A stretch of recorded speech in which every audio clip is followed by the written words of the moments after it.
Hey there, everybody. My name is Lexi, and thank you so much for joining me today. Today, I'm going to be chatting about how not everyone is going to like your shit, your stuff, your art, your work, really whatever industry you do. Not everybody's going to like it. And I have my friend here, super producer, Hugh Stephner, What in the up, though? house. So, if this is a conversation you'll be interested in staying tuned with, keep watching, keep listening.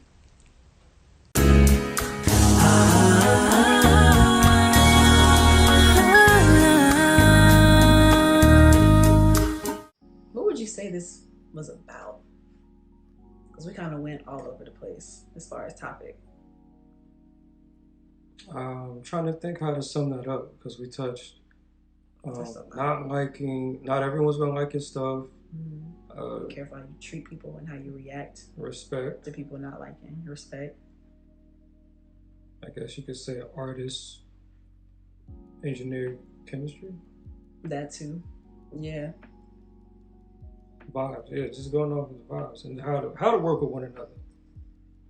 Basically. Yeah. I would say collaborative effort between artist and the engineer, and also understanding as an artist, not everyone, including your engineer, but not everyone's going to like what you have. So just finding your core audience. But I like it.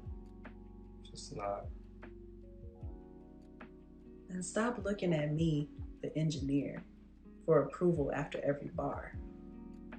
And we only on bar 4. I don't know what the rest of your song sounds like. You don't know what the rest of your song sounds like because you didn't write it. That's why we're going bar for bar right now. Right, like I need more to really know if I like it. You maybe they're going off of the rule there. That's what is it? Rule of thumb, I guess, is if you play a song in the first 10 seconds, is it?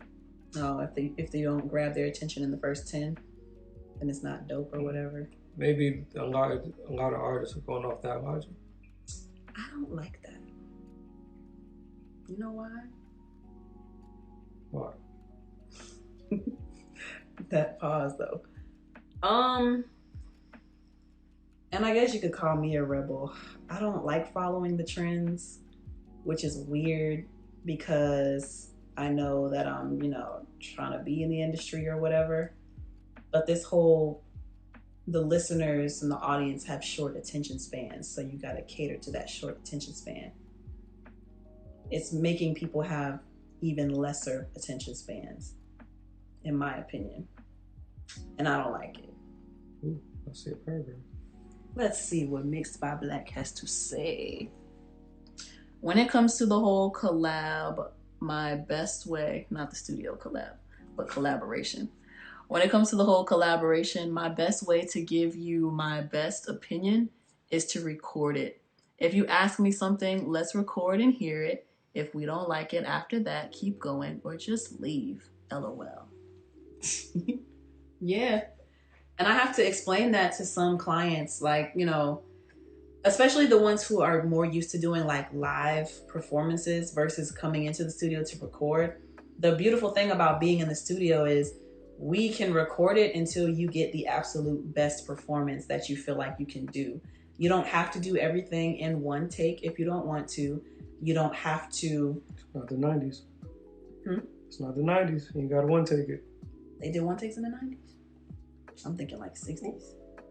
Either 90s to I'm just thinking like for technology. Just when hip hop was real prevalent in New York, and the whole thing was I can knock a song out in 20 minutes straight. That's true. This or that. I think a lot of people are still going off of that, and it's like, for what? That was a different time. You don't have to do that anymore. There's a lot more that goes into songs, which is why the quality and the product has changed. Yeah. Now we're at a point where somebody can record something in their closet, an untreated room, not mixed, and it'll go diamond. It'll blow. Excuse me. It'll go platinum. Gold. Gold? I ain't gonna say I'll that. give him gold. I'll give him gold. Because diamond, 10 million? Goddamn. I'm trying to think. Is there we gotta find that out. Is there an unmixed record or non-professional recorded record that has gone diamond? I'm trying to think. Or something that sounds rough. Are we comparing it to like the standards of today? what mixing sounds like today. Yeah, because what I would say stuff like the person who came to my mind was like Nina Simone. Her stuff has like a rawness to it. That's true. Well, I don't. How's the song? How's the music? Is it kind of like it's very political, and it marks the times kind of songs. So you can get away with that because that is relatable content. Mm-hmm. But I guess more so if you're talking about the trendy side, those records tend to, they could be hit or misses, but if they're trendy, they can win with the popularity behind them. Like the one I want to think of, Take Heath with the little dude, Take Heath with the, what's it called? The Race. Oh, the Corvette song? No, not that. The other one. So you see what we listen to or don't listen to. Oh, wait. What'd you say his name was? Take Heath. Take Heath. Is it Run the Race, Win the Race, or what is it? How's the song go? No idea. I know the beat though. Know the beat. Spoken like a true producer. He said something about beat the case. He's basically snitching on himself. He talked about he murdered someone and he's trying to beat the case. He had to run the race or something like that. But trying to beat the case. He's a runner. He's a track star. Exactly. But I don't think this song is mixed, and it did what it did just because it's cool in the heat of things right now. It's cool to talk about catching a body, and it's cool to outrun the cops. Blood. And too many niggas in Atlanta have been outrunning cops. I've been in 3 police chases in 2 months. What the fuck? One of them on my birthday. What the fuck? Good times, great memories. Yeah. And that's too stressful for me. I maintained my speed, kept pockets in between me and the other cars so they could slide through, But yeah, it's getting wild in these streets. But yeah, so the rawness from back then, it doesn't, like, people are more interested. Are they though? People still want quality, even though it's so easy to push things out quicker. People still definitely want the quality. They want quality. I'll say it's TK. Thank you. I said Take Heath. TK. Thank you. What do you think of Chief Keef? No, I thought his name was Take Heath. I don't know who that is. I don't listen to dude, so I still don't know who that is. Today is more polished and produced sound. Yeah. And Black mentioned earlier that back then they had to get it right. These days, the technology allows us to be able to do multiple. But it depends on what records we're talking about. Because again, if we're talking about these young kids that are like between 12 and 16. I won't go that far. I'll say between 16 and 22. So the TK's, who else is a young dude? Like X before he passed? Well, X was... What about NBA Youngboy? What are the kids listening to? All right, so yeah, let's just say those artists. That made me sound so old. Those artists, they have very... Little Toted. I'm gonna get them in the studio. We're gonna make him famous. We're gonna get him in the studio. Those guys, they have cult followings because the content's relatable. But again, and I tell this to all artists, yes, it's very important for your shit to sound good because you can, like, just so many songs I've heard where I was like, yo, this could be so much better if I had a dope mix. But I know what I'm looking for. But if you get the average consumer who's just like, he's in his room playing GTA and he just needs some murder music in the background while he's flying on his oppressor, blowing people up. Not murder music. He don't care about the mix. All he know is ride up on my op, make him boom, chop, chop. Like, there's energy behind that. So it don't gotta sound good. They just feeling that moment. And that, for me, that's what I call trendiness. You know what I'm saying? It don't have to sound good. It's just gotta fit a vibe. It's a vibe at that moment. Yeah. Which a lot of people are going off that vibe. Now you got people over here that have the trained ears where we're looking for, okay, there's no mud.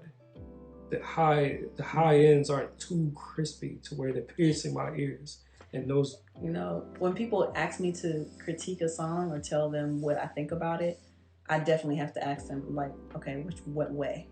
How do you want me to listen to it? Do you want me to listen to it as a song, or do you want me to listen to it as an engineer? They'll get two different responses. There is a difference. Like the consumer in me, and then there's the producer in me. That's the consumer and then the producer. Yep. And that's another thing. Like with certain artists, when they're very particular with ad libs or going back to change one word or even just one word in the intro, thinking that it'll make the song. Now, my problem with that is, sometimes that's why I say I feel contradicted, because on one hand, there are no wrong answers. If you go back, let's paint a picture. Let's use Travis Scott. Travis Scott's music's melodic, very vibey, very trippy, cool. You could be in any type of mood and it'll promote, it'll touch you somewhat. So, his ad-libs, he'll be like, it's lit, or something like that. With the heavy verb and delay. Right. Yeah. It's already set, the vibe's already set. Let the record be. You'll have an artist that'll go back and they'll be like, you know what? Should I say yeah? Should I? Yeah. Right. It's like, who cares what you say? The vibe is there. It's not going to make that much of a difference at all, if that. Put the shit out, let the people decide. Set the vibe, let it rock. Oh, slight flex here. When my homeboy was mixing Lil Durk and Lil Baby, they actually told him, don't take out the mud. That's why Lil Baby's songs be sounding like that, huh? Because Lil Baby is one of them where his music don't be sounding like it's mixed the best. It could be mixed. But leave the mud. There is a feeling and vibe with the raw trap, quote unquote, raw trap. I'm gonna touch on that. You know what I think that comes from? I don't know who's engineering the mix on those songs at the times. I see some of the credits, but when the artist asks for you to keep the mud or the low end, I think it's because they had a prior experience where someone had, and we all probably made this mistake at one point, but when you're making the high ends too crispy. So it's like piercing. Yeah, so I think their retaliation is, or their response is to keep the mud, and what they're trying to say is, keep me warm, but don't have me too high over here. Keep me clear, but still warm. I've had people tell me that my mixes were too clean. Too clean. Too clean. That's why I'm like, it sounds too produced, bruh. And it's weird to me. I'm not sure how to take that. I was like, is that a good thing, or is that just... And in your experience, have those been artists who, like, they know what they're talking about? Oh, my memory. I'll say this. I think for the artists that actually say that, I'll say this. I believe that they, to an extent, kind of know how they want them to sound. Like they've had enough experience to be able to be right. Like, yeah. I'll say that. But at least they can tell you that. Because I've had some artists who'll be like, I don't know, it's just something about it. It's just, I don't know. And I'd be like, what? Try to describe it, please. What is it? I don't know. It's just like, some shit just don't sound right. What don't sound right? I don't know. It's just something just ain't hitting. Okay, like the bass. Like, do we need to turn up the 808s or the kicks? It's like if you, I don't know. It's gonna have. And then we both leave frustrated because I can't give you what you want, and you can't communicate what you want. Just bounce it. Just bounce it. Send me the files too. When they say that, you never see them again. Just send me the files. I'm gonna have my mans touch it up. Oh my god. Then you creep, and they see that they put the song, and you're listening like. So we having that Kevin Hart face. Well, so you're happy with this, and whatever. My rough mix was better than his full mix. Man. That's a lot. It is a lot. We went all around the world. Huh. What? Oh. I don't know. I was just thinking. Oh, Black cousin. Mixed by Black says, I literally had an artist tell me he had no inspirations or sonic goal. So I literally mixed the song 3 times and just kept looking back till he was vibing. So how do you feel about that? Because usually artists, I know there's going to be two sides of that. I think in my experience, I've had mostly good experiences where, okay, so they're pretty much leaving you to just shape the sound of the record. Those could be good because it's like, hey, look, I did my part. I trust you. Do what you do. And when it's done, then they're like, that's why I fucks with you. So those can be good. I'm not. Have you had someone who had that situation, and then you put your spin on it, and they're just like, y'all, can you go back and add more or take? You know what I'm saying? Have you had something like that? If I had somebody do that to me, yeah, it'll go back to them people who, they want me to add my take on it, but then I'll do something and they'll be like, I don't really, can you actually do it like this instead? It's like they don't know what they want until I show them what I want, and then they disagree with what I want, and it makes it clearer for them what they want, which is cool. I guess I'm helping you find, your sound or whatever, but it's also frustrating because it's at the expense of me feeling like you don't like anything that I do. If that makes sense. I'm not gonna lie. I had this one song I mixed, and I put some sauce on it. I'm just like, yo, because you gotta also. I don't know how far artists or. Let's start something too. Yeah, go ahead. Well, let me get to the point. I don't know how far they think into, like, the performance aspect of it, but those drops are necessary. Those weird effects in certain parts are necessary. So I captured that for this song, and I'm just like, I did something with the tune, because there's no tune on the record, but I was like, let me just try and exaggerate tune on the vocals at this one part, and I dropped the beat, and I'm just like, yo, I could see them going crazy. I sent it back to the artist's mother. Hey, well, that you did. And the mom's was like, at a minute 29. Oh my God, this isn't the reference I sent you. And that leads me to what I was thinking of. So I've heard mixes done, right? I engineered it and it'll come back mixed by somebody else, which is cool. But the person who mixed it, they did too much creatively to where it took away from how the artist originally heard it. And when people get too attached to that sound, it turns them off, or they have to live with it for too long, or they won't allow themselves to live with it long enough to like the changes. You know what I'm saying? I tell people to let me know when I'm doing too much. But if you... I've crafted some dope artists. Chino Capin is one, but others give me no direction and they're looking at me like, you don't like this. Whoa, that filter going crazy. If I have the inspiration, it's cool, but I'm not fucking with it and you don't know what you want. Why are we here? Why are we here? Oh Lord, he was go with the demoitus? What? They get too used to the rough. Fuck your rough. Oh yeah. But no, for me, how do I say this? I don't want to worry about being too flexing or whatever. I know that I'm a good engineer. When we do certain things in the session, I'm doing what the artist wanted in that moment, in that vibe. So sometimes when some mix engineers come in and they do too much to the beat or they switch up the vocals too much, then it changes the vibe. Or they're doing stuff that doesn't necessarily complement. I don't know how to explain it for real. I would need to bring in that artist to explain it for y'all. But if we already created something and we just need things balanced, I think that's the difference with some of these mixes. We were in the studio feeling a certain vibe and it turned out the way we expected in that moment. And then you get the mix and it's changing up the creativity of where certain drops were placed before the mix engineer got it, or how certain things were set before the mix engineer got it.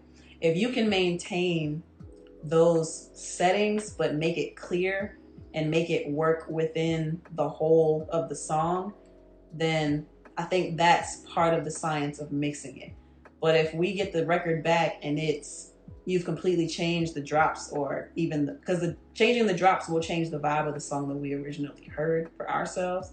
So it's a fine line you got to kind of walk across when y'all are changing too much as mix engineers. And he's sending some stuff. My job as a mix engineer is to enhance, not change. Yes, I like that. Most of the time, sometimes I really do say, okay, I'm gonna mix this as if I recorded and get to where it needs to be. Yeah, but I like what you said about it's your job to enhance it, not change it. And yeah, when I'm engineering things, like we're pretty much getting it to how we want it to be structured. Now we need things more balanced out, but as far as changing some of the creative stuff we did, I found that clients, they don't rock with that. Just make it sound cleaner and more mainstream, more radio ready. Let's see if Black pulls up anything else. Our main contributor for the evening. He said, unless I get a Lexi track, don't touch them damn stacks. Do not. Oh my God. Oh, when people try to take out my stacks. Not the Lexi stacks. Because she be Or stacking. they put them too close together. Being an artist, how is it having a fur baby? Having a fur baby again. Very different with a cat. I still worry about her, but I don't worry as much as I would if this were a dog. So like if Taz was still here, I would worry about, you know, him getting out 3 times a day, feeding him 2 or 3 times a day, and him feeling lonely, you know. But with her, she seemed like she'd be chilling. When I come home, she'd be right up under me like, hey, you've been gone for a while, what's up? Yeah, that's what I like about cats. They kind of take care of themselves. Yeah. I feel more comfortable leaving her overnight than I would if I had a dog. Artist turned producer, or artist turned, or even in your case, right? Artist turned writer. Can you divide it too? Yeah. Okay. Like you should, by the way. Thanks. Compliments of kid, I wordplay. He Wait. left them here. Hey, she got your shades, bro. I'm here. I'm back and forth between y'all and mixing. Well, That's thank what you I so thought. much for staying tuned in. It's so these days, well, I'll say for the past few months, I've been trying to make sure I keep myself in check as far as like how I react to people calling me an engineer before an artist. So when you say artist turned engineer turned producer, that was a little triggering, to be honest. Because I'm always an artist first.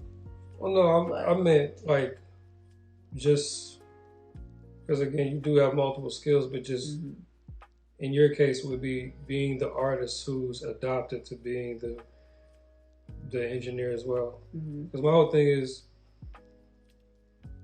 at least for me, I did start out as an artist before I became a producer, and then from producing to engineering. But I've noticed that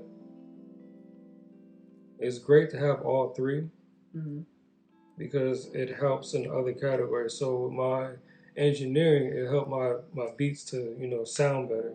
Yeah.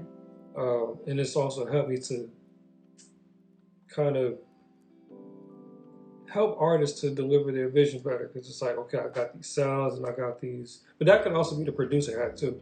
But even so, with producing, like, I hear what you're trying to do, but let me try to put that on there and make it sound like that. So that's why I said, like, people who've transitioned from just starting out as the artist and now they're this, how does it make their sound better? And what's your opinion? I think it's definitely elevated me.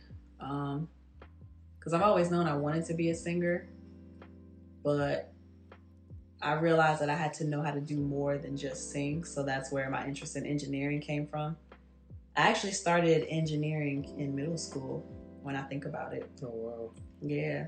So my parents, my dad and my stepmom got me a laptop with a built-in microphone. and I found the free recording software Audacity and learned how to like engineer myself, and recorded 2 albums in middle school and sold them to my classmates and my teachers, all that good stuff. But definitely that's how I got into engineering. Going to school for it elevated my sound as far as leveling. Well, shoot, not even getting to that first. How you record the song, how close you get to the mic, how far you are from the mic. Yeah, the pop filter and how that affects how harshly some pronunciations can come off when you're doing a song. How to manipulate my voice so you can capture a performance on a microphone, right? But the microphone can't do the work of, just because you turn it down, that doesn't mean you gave a softer performance. Or just because you turn it up doesn't mean that you gave a more powerful performance. Volume is not the same as tone. And that's something I have to try to get a lot of artists to understand. When I say do it more powerful or give me more emotion behind it, when I say give me more emotion, they'll usually translate that to, all right, let me yell it or let me say it louder.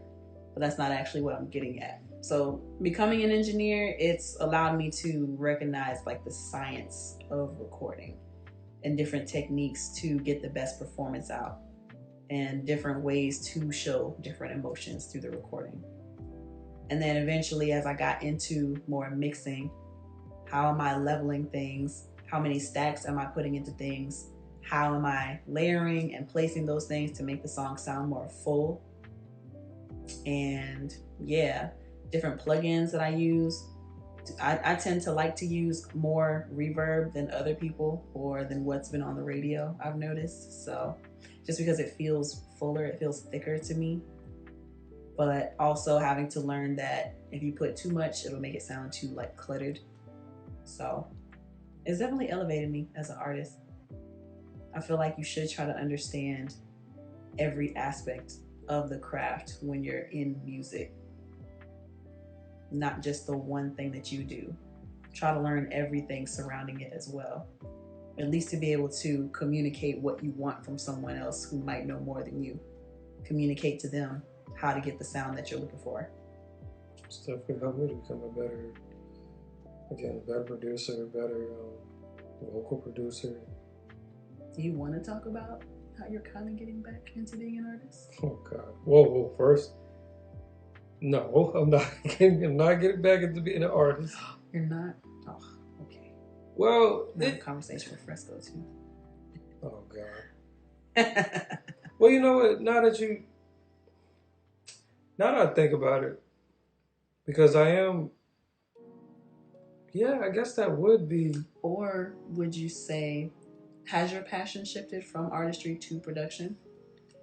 Or do they both exist? Or does, production hold it more so now than artistry used to? Or, It's mixed feelings because I've definitely found my place, my comfort in production. Like, I don't like attention. So I don't want to be the artist that has to be the face of things. But I'm learning, today you don't have to be forefront. You could just put out dope stuff and you could be faceless and, just different ways. Like her, how she started out. Exactly. And then what's the other producer, the white dude? He's always got like a blurry face or something. He's done a lot of feature records. I can't remember his name. I don't know. Honestly, I need to do better about getting back into looking at credits. It's hard to, I got to see, so I can't read. Mixed by Black says, I've been getting into vocal production, studying people like Kirk Harrell, Rihanna's vocal producer. It's hard to translate emotions into a performance. Best explanation is it's like working out. There's certain forms and things you can do to get it in the right take. That's Richie South. Interesting. Yeah, I think definitely technique will affect how someone is giving a certain feeling So can we say that we're giving emotion, or can we just say that we're employing different techniques to make the sound, make the song softer, or make it more powerful or more impactful or more sensual, depending on the technique we're using to record? I think it depends on the person. Because let me think about that. Have I ever used emotion with producing or anything I've done? Actually, yeah. Mm. I remember when I first started recording at 15, I had a girlfriend. I was living in California. I finished my freshman year in high school out there. And when I moved back to Jersey, we were still technically dating, but you know how it goes. Long distance. Yeah, long distance. You know how that shit go. And just, I was in my emotions and I wrote songs about her, and I felt like they came out pretty good just because I was in that emotional bed. Mm-hmm. But today I just find myself not so much being in emotion, just more so just going off of vibes. Like, all right, today I feel like I'm that nigga. So I'm gonna make some up-tempo, bouncy, dope shit. Or I feel a little chilled back today, so let me just make some mellow, abstract, weird stuff. Mm-hmm. So for me, it's mostly vibes.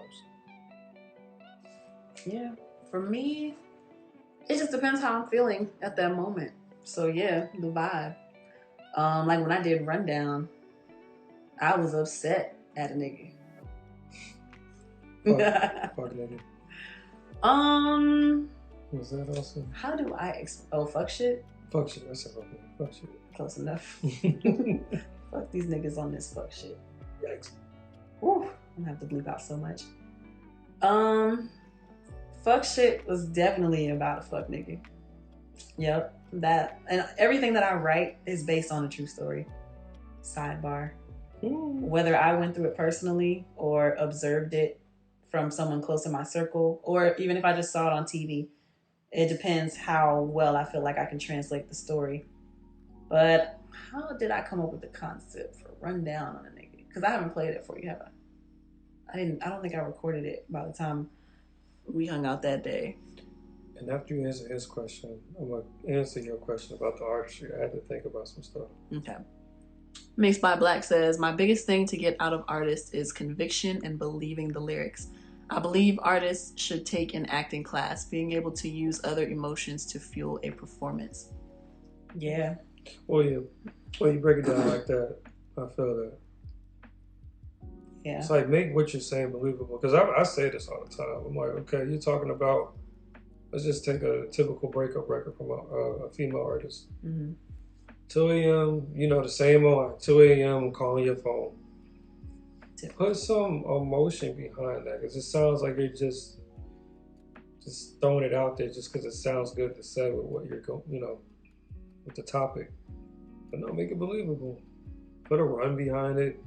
Flex your, you know, pitch your vocals, and you know, just do something crazy. It's different techniques that can make you sound completely different. Mm-hmm. What he said reminds me of, I had these clients that I used to work with who every time we did a session, they always felt like they had to be high or drunk to get certain emotions and to get certain performances. But then after the sessions were over, they would call me, or one specific client, this specific person in this group would call me 2-3 days later and be like, yo, Lex, why it sound like that? I'm like, sound like what? Like, your ass was high. I'm not really, like, I ain't really saying the words, and this shit sound like trash.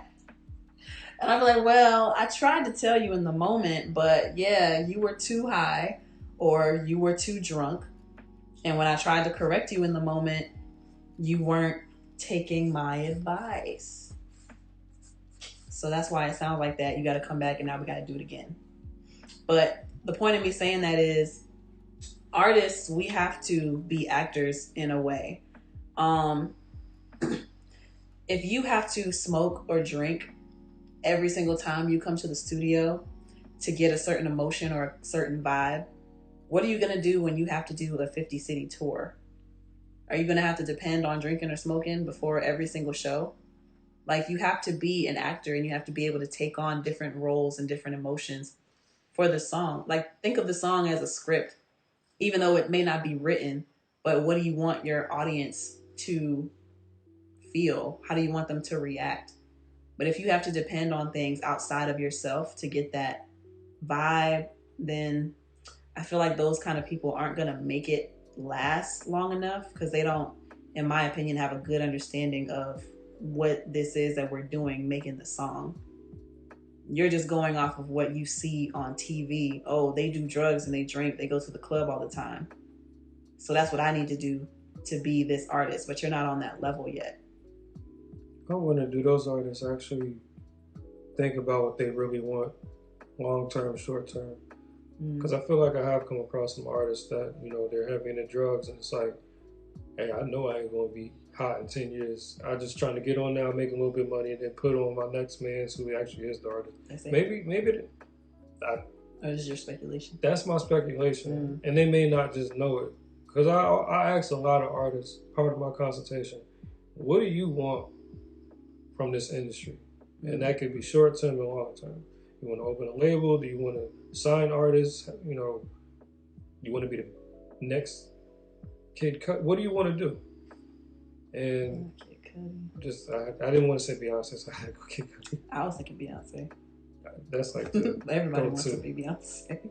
So it's just to tap into what they really think it goes on in this industry and what they want from it. It's like, what do you really want from this? Do you know that? What do you want from this industry? Because I had this because Valley just tapped in, and we had this conversation the other night. Actually, like, what do you want from this? His project's hard as fuck, by the way. You listened to it? I didn't. Did I put you on him, or you knew him about him? I've been. So it's funny enough. He been knowing about you, Valley. I met him through. We got a mutual friend. Really? I mean, I don't know if they're still associated, but yeah, I met him through him. That's crazy. I got a funny story. I don't know if he wants me to tell it. It ain't too crazy, but I'll just say this. Valley wasn't feeling me at first. And it was just a misunderstanding, but, you know, we got past that and, you know, I'm glad we did. Yeah. He's dope. We were having a deep conversation the other night. And sidebar, we were, what were we talking about? Like superpowers or whatever? Something like that. We get into some deep conversations. Basically, I was like, I put on this playlist that I love to listen to, put it in the background. It's called Live R&B on YouTube, and it's like a picture of it's like a red picture and there's a girl in it, but it's called Live R&B. When you turn it on, it's a motion picture of a penguin walking through the city. And I was thinking to myself, like, dang, Valley, like, you know, your stuff sounds like it should be on this playlist. And then when I said that, 2 minutes later, his song was on the playlist. He was like, I didn't even know. And I was like, see, I just be manifesting stuff. Lexi got superpowers. That's facts. In that way. But I spoke it into existence. But yeah, so that was a sidebar. But we were talking about, you know, as an artist, what do you want out of it? And what I want, what I tell myself anyway, is the influence. I want to change people's mindset and the culture of how we treat each other, and just basically bring back love and common decency, at least. Because I feel like a lot of the music that we're listening to now, it's turn up, it's murder music, it's, you know, killing. It's just not, it's not encouraging the best out of people. It's actually the opposite. And we could get into a different conversation about the conspiracy behind that and the agenda of the industry and who's funding the industry, all of that stuff. But that's a whole nother different conversation. But yeah, my thing is, I want the influence of it, and I hope to change the culture. But we had this realization today of, I don't need the world to like my music, though. If I could just find my tribe of people, my group of people, then I would be fine with that as well. I just want to know that I'm at least influencing someone to do better, be better, strive for better. Ideally, I would want it to be the entire world, but if I could touch, let's just say 100 people, and that's my core audience, then I would be okay with that. Genuinely engaging with those people. Do artist goals set unrealistic expectations in the studio? You eat bread beans tonight? Yes. Cool. I can't wait. I can't wait, no, can't wait. But yeah, what do you want out of this industry? It's so much. Because we kind of touched on this conversation the other day. Like, as far as what do you want to do? I want to be the next mogul who I create dope content and it touches people and it inspires people to, you know, pursue that inner artist in them. But I also want to create wealth for myself, for my, you know, and also for other people. I want to be able to put you on so that you can put on for yours. And just keep that cycle going. But I also want to change the industry too. I think you said it earlier with, you know, with the current people who are in charge of things. I want to change that shit. Yeah. Because everyone used to tell me, like, you know, oh, the industry is dark. And even when I was a kid, my parents, looking back, they didn't really encourage the whole singing thing because maybe they kind of heard rumors about the industry or whatever. I think growing up, I always wondered, like, you know, why people didn't like invest in me becoming more part of the industry or, you know, helping me to build my craft more than just me having the willpower to get it done. And it's because, you know, the industry is dark. I used to think people were kind of like exaggerating when they talked about that, but no, it is real. As I work with more people, and I don't know if guys see it the same way, but as a woman, there are certain things that people say to me, certain things that they expect me to do to get clout in the industry. And it usually involves me having to give my body up to these people. But, you know, you have to do certain things. You have to kiss ass. You have to do favors to get a position in the industry. And it's not about talent. It's about the politics. It's not about the talent. It's about who you know. And it's not about the talent. It's about how much money do you have to push yourself for however long. And it gets really frustrating. The focus is no longer as much on the talent as it is the politics. Would I even venture to say that it's not even so much about the business anymore? Because there's so many fake things about the industry. I feel like they're not even truly making money from the music. They're making money from other shit. And the music is the cover up. The music is the front. That's how I feel about a lot of things too. There were times when the mob had a hold on the industry, like to cover up. They still own. Right. Huge part of the industry. I've heard stories where. How else do you justify the millions, you know, that are spent, or the millions that are made in such a short amount of time?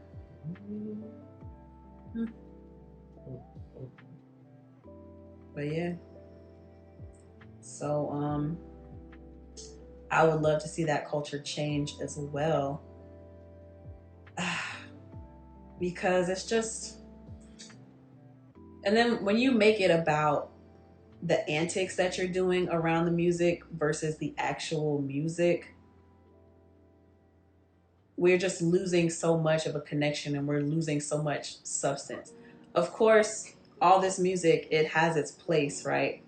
It has its environment where you can listen to it and feel connected to it. But a lot of the stuff I hear, like, I don't connect with a lot of the music today. I really don't. Everything just feels really superficial to me. And Steph and I were talking about, like, the example of Wild Side earlier, where we have differing opinions on it. I don't feel like that was such a great song. Coming from me being an Aaliyah fan and me feeling like I don't connect to the music that much these days, it felt very typical. It felt like I wanted a little more mystery in the music as far as like the wordplay of things, but everything is so in your face. There's no mystery. It's a sex-driven industry, unfortunately. That's what it boils down to. Everything is about a lifestyle now. Yeah, and I remember when music used to timestamp what was going on in the world. No one is doing that. Well, mainstream is not doing that so much. It's a distraction more than ever versus another form of communication. It's more of a way for people to escape more so than timestamp what's happening, or it's more so about escapism than it is identifying a common feeling of the time, if that's a proper way to say it, you know? So whereas before, like I mentioned Nina Simone earlier, or even Bob Marley, those were politically charged creations where things were happening, and even though they may not have explicitly said like what political thing was going on, there were references, the words that they were choosing to use communicated a way, a feeling that everyone was experiencing, and that's how we were all connecting. Versus now, it's really about flexing, it's about showing off, it's about what's the craziest antic I can do to get reactions out of people. And it's not, the music is suffering from it, in my opinion.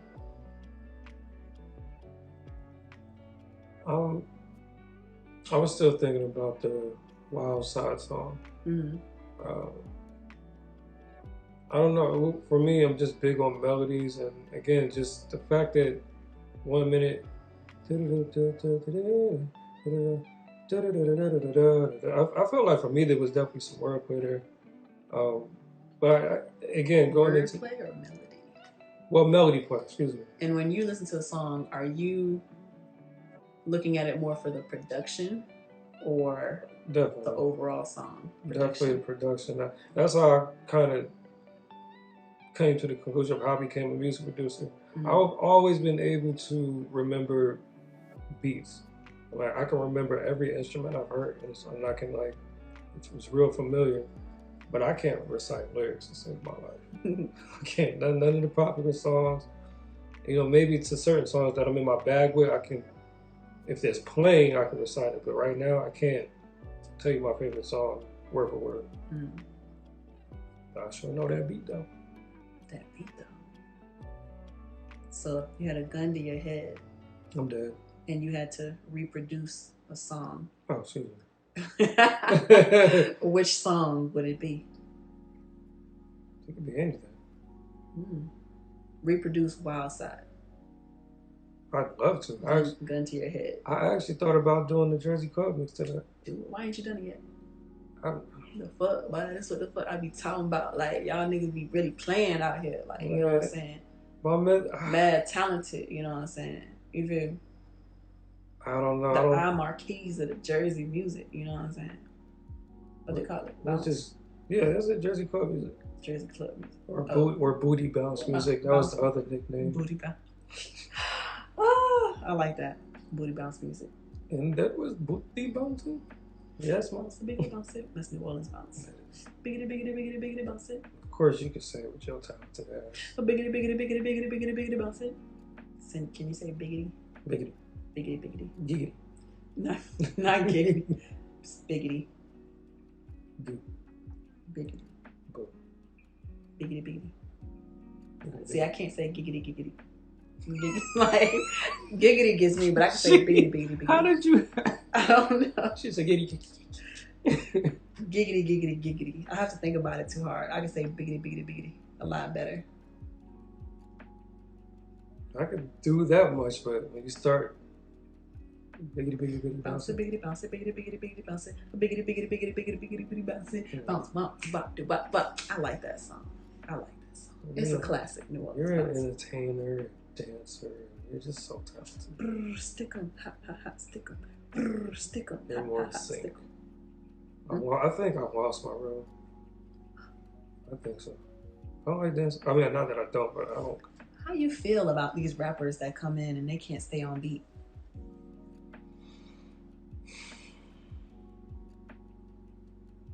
She's looking at you like, yeah, how do you feel? It ain't for me, but I think it's become a style. Ew. Really? You think so? I think it's become a style. That hurts my heart. That's why I said it's super. No wrong answers. Yeah, it's super subjective. Like, yeah. What's for you may not be for me. I'm not the audience for that.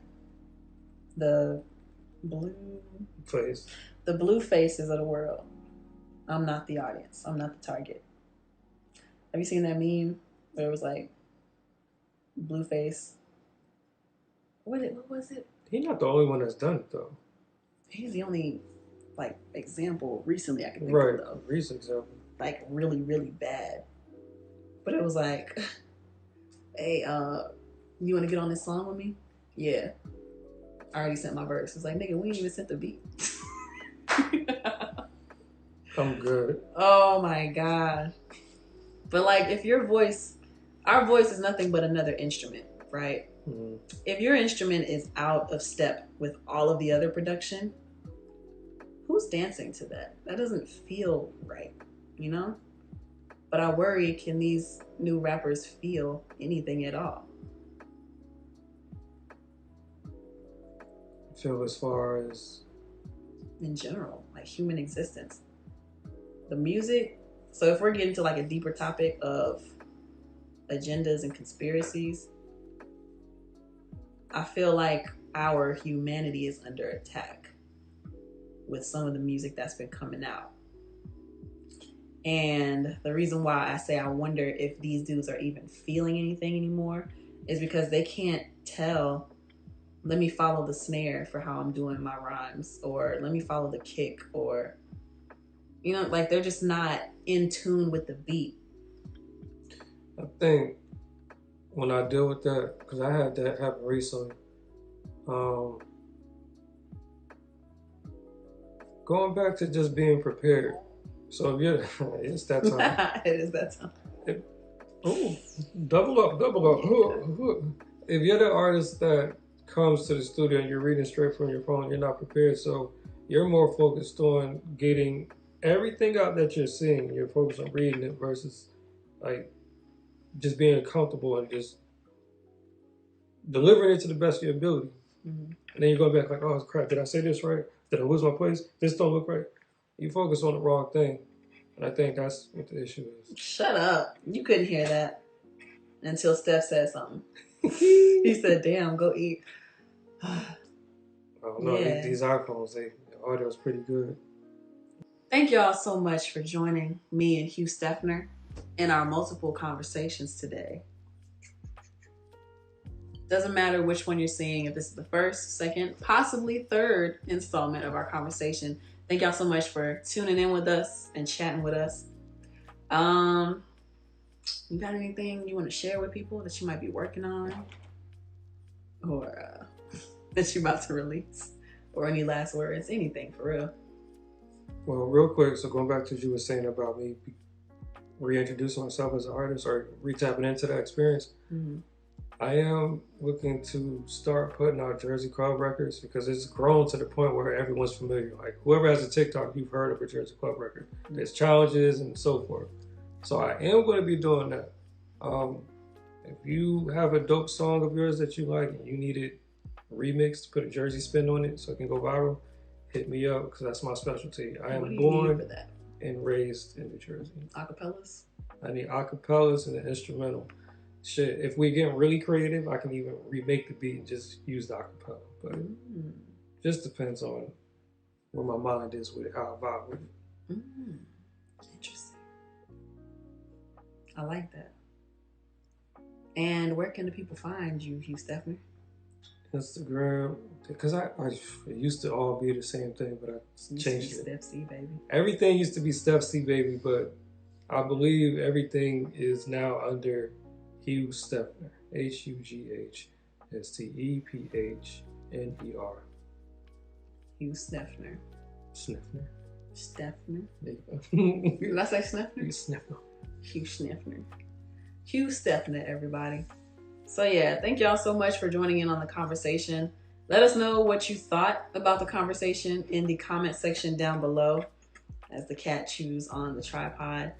And yeah, what do you think about the different things we talked about? The relationship between artist and engineer, artists, how everybody's not gonna like your stuff, or even, you know, finding your tribe, finding your audience, and then trying to figure out why you do this music or why you're involved in the industry.